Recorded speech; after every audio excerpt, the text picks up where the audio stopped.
Like, this is crazy. Like, people are really offering you money to come on this show and lie. So at that point, I was like, forget it. It's a lie. Like, now I don't believe anything. It didn't happen behind cameras. It didn't happen in a quiet conversation between family. It happened live, with thousands watching. LaTisha Spott, the woman we've always known for grace, patience, and loyalty, finally cracked. Not in whispers, not in indirect quotes. She went live, and she didn't hold back. Her voice wasn't shaky, it wasn't confused. It was firm, tired, and filled with years of quiet pain. She looked straight into the camera and said, "Sunni, I know what you did." You go, talking about business. Like, can we not appreciate this moment right here? I'm sorry, it's a business trip. I know about you and Marsau. The comment section went wild. Hearts were racing, screenshots were flying, people were screen recording faster than she could speak. Because this wasn't just drama. This was years of hidden loyalty, silent humiliation, and deep emotional betrayal coming to the surface. For so long, LaTisha played the role, the faithful wife, the quiet protector of her home, the woman who chose silence over rumors, prayer over gossip, dignity over chaos. I hope that this doesn't make Tisha annoyed with me because I know she wanted some alone time. But sometimes silence becomes too heavy.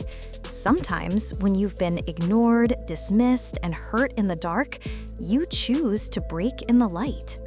And on that night, LaTisha didn't just break, she exploded. But how did we even get here? What pushed her to this point? Let's rewind.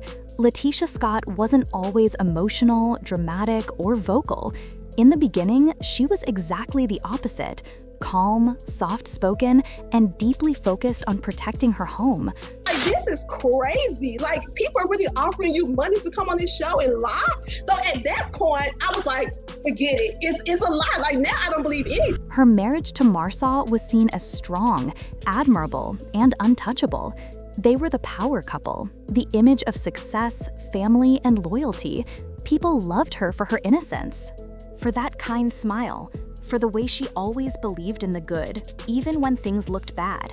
And maybe that was her biggest strength, and also her biggest weakness. The part of the harassing communications was you sending the picture. No, Right. no, it wasn't. Okay, that's the question I gotta ask. The question is, how do you feel about that? That makes me lose respect for Marcus. If it was true. If it was true, yeah. I didn't So say now it was that true. he's saying I it assumed it was true. So You assumed if it now was? that he's saying that it's not true, how do you feel about it? I don't know if I would believe Marcus. Over the years, we watched LaTisha become more than just a wife. She became a businesswoman, a mother, and a woman trying to build something real while keeping her family together. She loved her marriage. She loved her image. She loved her peace. But peace isn't real if you have to hide the truth to keep it alive. Slowly, cracks began to show, not because LaTisha wanted attention, not because she was chasing drama, but because people around her started changing. Marsau started acting different, more distant, more unavailable, more dismissive. And then there was Sunni. At first, she was just another familiar face, a friend, a sister, a supporter. She was around, sometimes too much, always smiling, always friendly, always bare. At events, at dinners, at group trips, and eventually, even in places she didn't belong. People started noticing things LaTisha tried hard to ignore. Little moments, suspicious looks, those small smiles that lasted too long, that eye contact that meant a little more than just casual friendliness. And then came the Instagram clues. Pictures with matching backgrounds, same restaurants, same hotel lobbies, same shadows in the corner of a mirror. At first, people said it was a coincidence. Then they said it was just social media playing tricks. But soon, it didn't feel like a coincidence. It felt like a message. And if LaTisha saw it, she never showed it. She smiled, she prayed, she believed, she hoped. But the truth doesn't stay quiet forever. Now here's where the real story begins.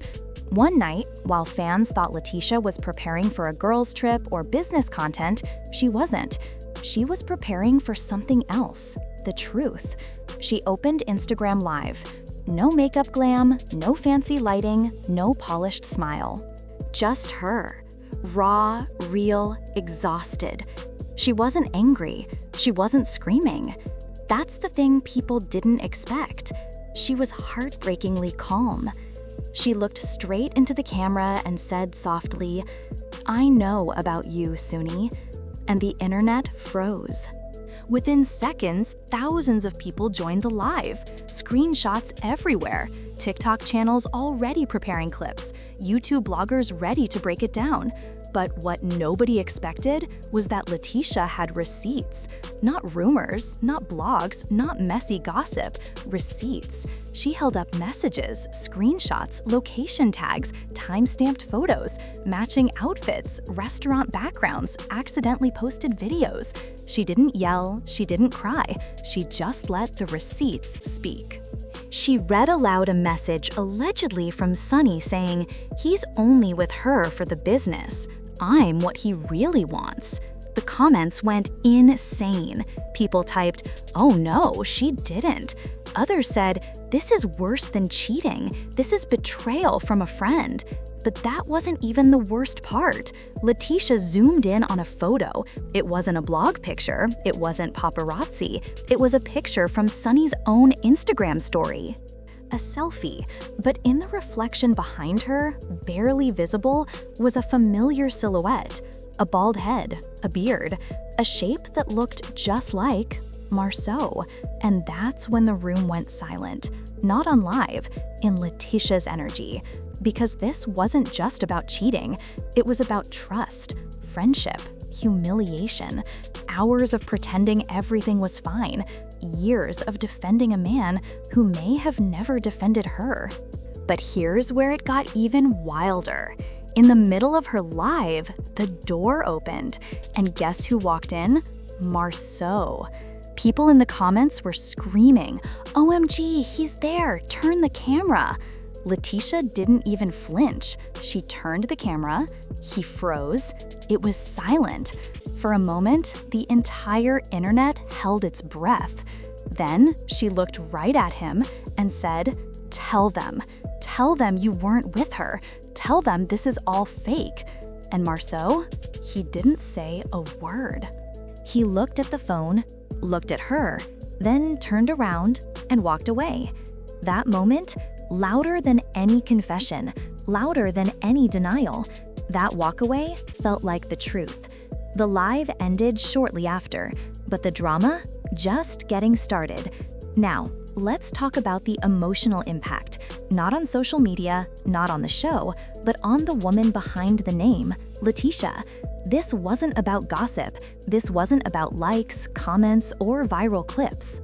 This was about a woman holding together a home, a marriage, and a brand while quietly battling doubt, fear, and loneliness.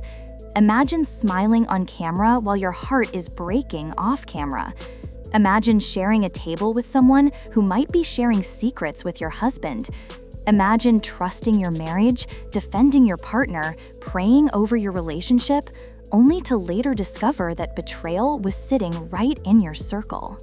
That's not just cheating, that's emotional destruction. Friends say LaTisha had been struggling for a while. She stopped posting happy quotes, stopped sharing power couple pictures. Her captions turned from love and laughter to messages like, "Sometimes silence protects the wrong people." She had been sending messages, "We just weren't listening." People say she didn't go live to ruin her marriage. She went live to save herself. And maybe that's what healing looks like. Not quiet. Not perfect. Not polished. But loud, honest, unfiltered, real. So what happens now? Will LaTisha forgive? Will Marsau fight for his family? Will Sunni speak up? Or is this just the beginning of something even bigger? One thing is clear, this wasn't about attention. This wasn't about revenge. This was about reclaiming her voice.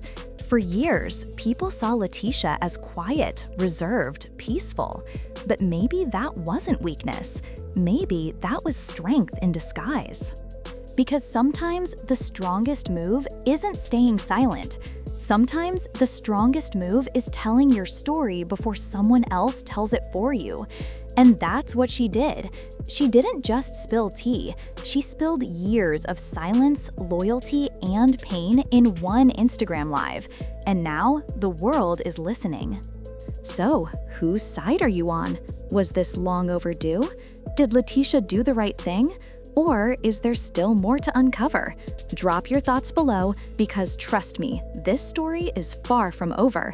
And if this is what happened on Instagram Live, just imagine what's happening behind closed doors.